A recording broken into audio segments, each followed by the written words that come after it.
फसाए टूरी, कतको लतहा नचाए टूरी, दुनिया लतहा फसाए टूरी, कतको लतहा नचाए टूरी, तोर माया के चक्कर में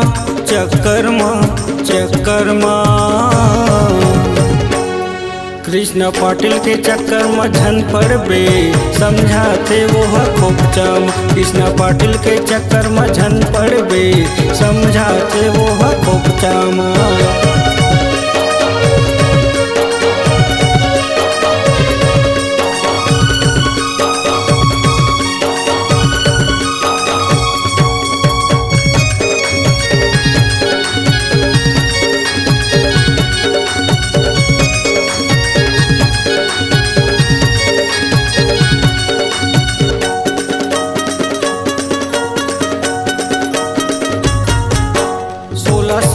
के छाए जवानी घूमते थस गली खोर माँ, कतकोला तहा दीवाना बनाए का जादू है तोर माँ।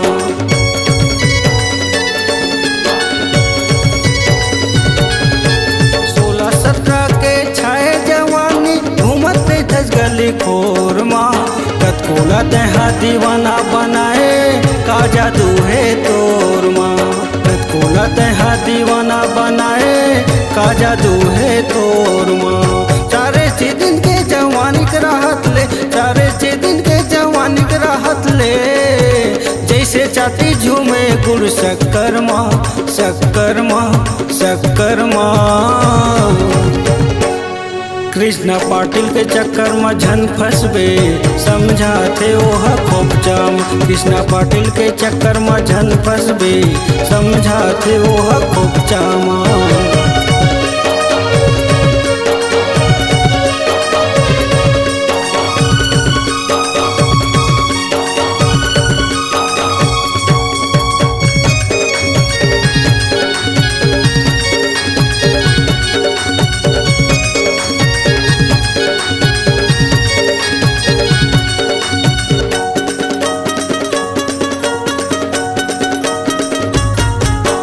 पवन टंडन के माल ने कहना दाई दादा के तलाज वो, कल बिहाव मजा उड़ावे छूता ही मोर बात वो।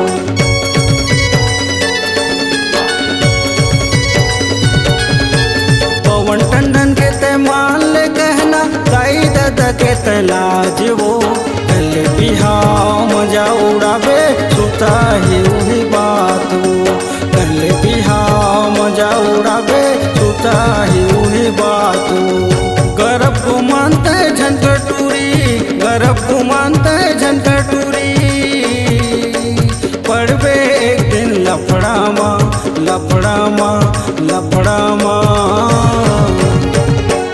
कृष्ण पाटिल के चक्कर में झन पड़बे, समझाते ओह खोपचम। कृष्ण पाटिल के चक्कर में झन पड़बे, समझाते ओह खोपचम।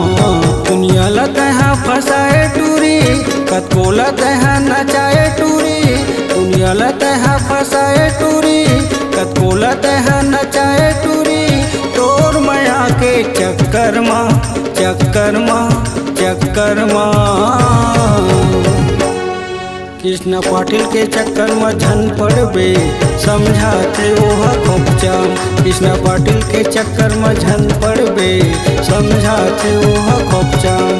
पवन टंडन के चक्कर में झन पड़बे, समझाते ओह खोपचम। पप्पू भैया के चक्कर में झन पड़बे, समझाते ओह खोपचम। पवन टंडन के चक्कर में झन पड़बे, समझाते ओह खोपचम।